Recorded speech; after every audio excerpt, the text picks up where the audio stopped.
वो अपने रीजंस के साथ उस फैसले को राष्ट्रपति जी के फैसले के लिए भेज देंगे। दिल्ली सरकार का ये कंटेंशन के दिल्ली सरकार को स्टेट मान के लेफ्टिनेंट गवर्नर को स्टेट के गवर्नर की तरह मान लिया जाए, उस कंटेंशन को कोर्ट ने एक्सेप्ट नहीं किया है। कोर्ट ने रीएटरेट कर दिया है कि दिल्ली नेशनल कैपिटल है, it is a union territory, it is not a state, there is no exclusive executive functioning with the state government, it is subject to the decision making by the lieutenant governor of exercising his power if he has a bona fide difference which can be supported by material for the decision by the president. Court ने यह भी कहा है कि LG ही administrator है। LG तो administrator हैं, लेकिन जो एक इलेक्टेड गवर्नमेंट है उनका अपना कार्य है, एलजी साहब का अपना कार्य है। लेकिन एक जो सिचुएशन और एक जो व्यवस्था जिसको क्लियर कर दिया गया है कि हर फैसला जो इलेक्टेड गवर्नमेंट करेगी, उस फैसला करने से पहले और उस फैसले को कार्यान्वयन करने के साथ साथ एलजी को इन्फॉर्म करना जरूरी है। क्यों? क्योंकि एलजी का जो अपना अख्तियार प्रोवाइजो टू 239AA4 में है कि वो डिसएग्री कर सकते हैं, वो उसका तभी उसको एक्सरसाइज कर सकते हैं जब हर मामला उनके संज्ञान में लाया जाए।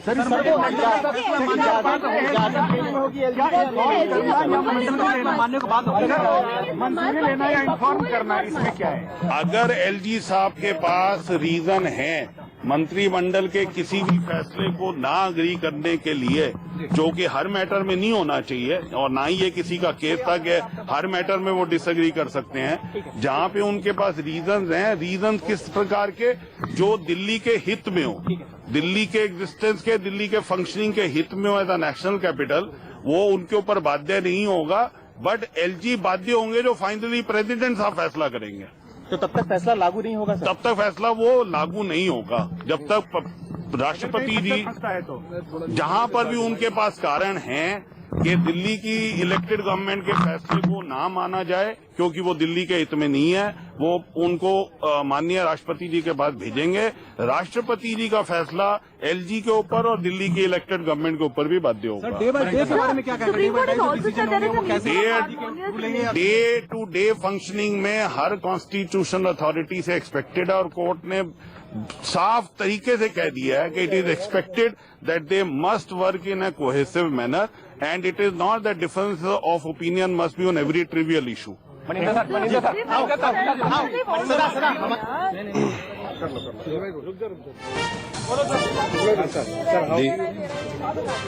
The Constitution Bench of the Supreme Court has decided the contours of Article 239AA of the Constitution of India. There are 3 judgments. The majority judgment stipulates that the LG and the elected government, they have to work in harmony. Secondly, LG has power to disagree with decisions taken by the cabinet of the government of city of Delhi, and in those circumstances he has to refer the dispute to the president for a final action.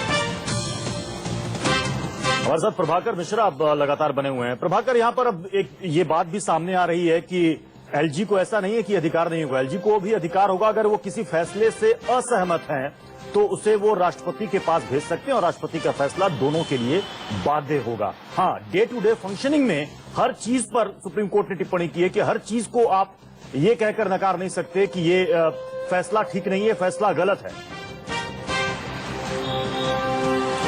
Pratyush, अब यहीं पर बात आती है कि ये कौन तय करेगा। हाँ। कि मान लीजिए कि कोई दिल्ली सरकार ने कोई फैसला लिया और एलजी के पास भेजा, और एलजी को अगर लगता है कि इस फैसले में कुछ असंवैधानिकता है, हाँ, या उचित नहीं है, तो उनको तो ये बात उन्हीं को तय करना है। मतलब विवाद की गुंजाइश अभी भी बनी हुई है, पहली बात।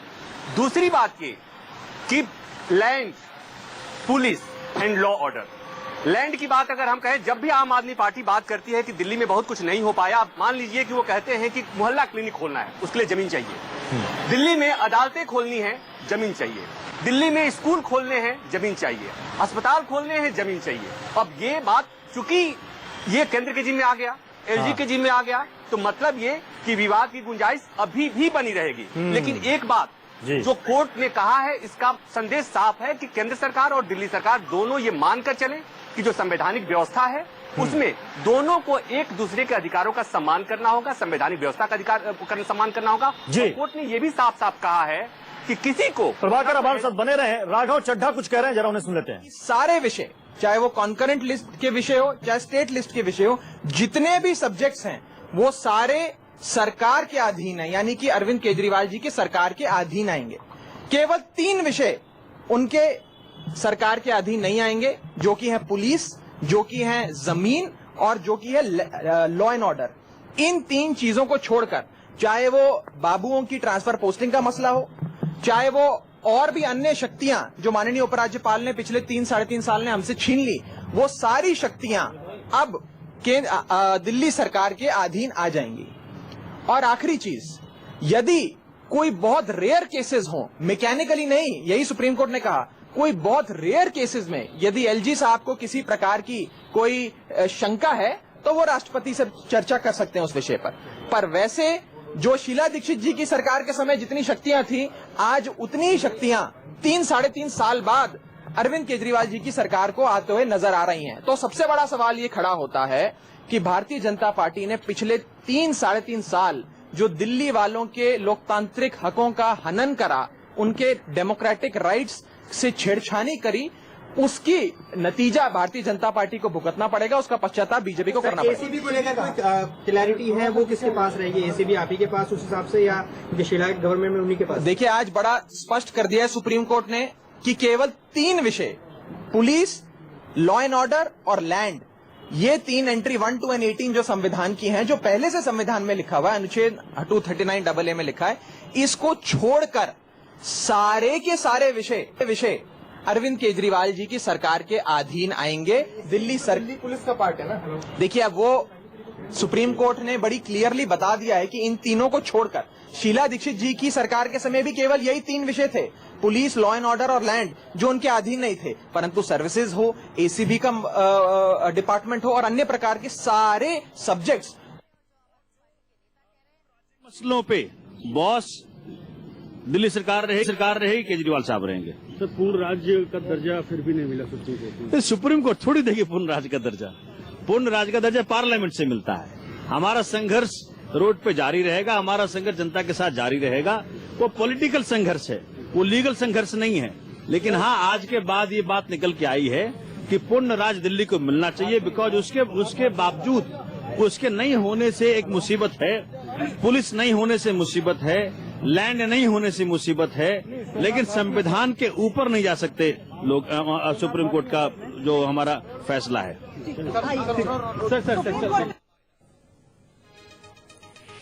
तो आम आदमी पार्टी में सारे के सारे ये कह रहे हैं कि एक बहुत बड़ी जीत है और अब दिल्ली की जनता के लिए हम आसानी से काम कर पाएंगे। जो पहले रोड़े अटकाए जाते थे या फिर बाधा डाली जाती थी, वैसी स्थिति अब नहीं रहेगी।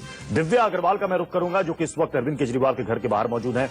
दिव्या, लेकिन कहीं ना कहीं एक विवाद की गुंजाइश अभी भी मौजूद है, जैसा प्रभाकर मिश्रा भी बता रहे थे कि रेयर केसेस में चाहे तो एलजी अपनी असहमति जता सकते हैं किसी काम को लेकर।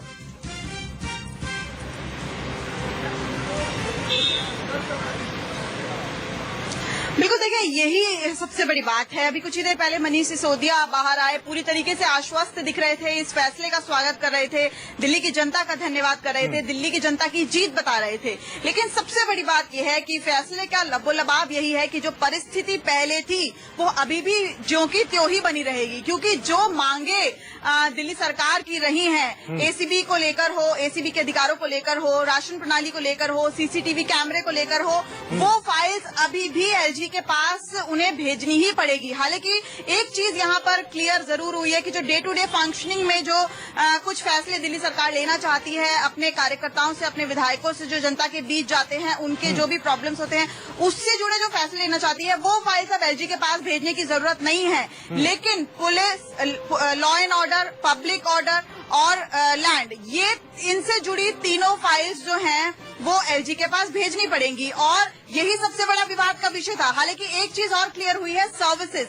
उनका कहना है कि सर्विसेज को भी जो संविधान में नहीं था वो उसका पार्ट बना दिया गया था कि सर्विसेज भी दिल्ली सरकार के अंडर नहीं है, लेकिन सुप्रीम कोर्ट ने क्लियर कर दिया बड़ा विवाद का विषय था। हालांकि एक चीज और क्लियर हुई है, सर्विसेज। उनका कहना है कि सर्विसेज को भी जो संविधान में नहीं था वो उसका पार्ट बना दिया गया था कि सर्विसेज भी दिल्ली सरकार के अंडर नहीं है। लेकिन सुप्रीम कोर्ट ने क्लियर कर दिया कि सर्विसेज जो है वो दिल्ली सरकार के अंडर है। यानी सर्विसेज में आता है जो भी IAS ऑफिसर की पोस्टिंग हो गई, ट्रांसफर्स हो गई, ये सब हो गई। ये भी पिछले दिनों एक बहुत बड़े विवाद का कारण बना था। लेकिन अभी भी बहुत से मुद्दे ऐसे हैं जो कि सबसे ज्यादा जिन पर रसाकशी चलती आ रही थी दिल्ली सरकार और एलजी के बीच में, और जो अभी भी बनी होगी। हालांकि दिल्ली सरकार इस वक्त मनीष सिसोदिया से भी पूछा गया, राघव चड्ढा से भी पूछा गया कि एसीबी के मसले पर अब क्या होगा।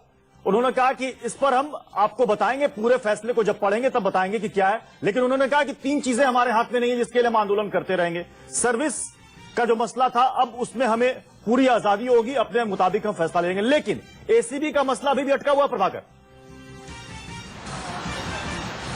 देखिए, एसीबी का मसला तो इसलिए आया कि दिल्ली सरकार में जो काम करने वाले ब्यूरोक्रेट्स हैं, उनके खिलाफ कार्रवाई करनी थी, इसलिए एसीबी का गठन हुआ। उसके बाद ये पूरा बवाल मचा।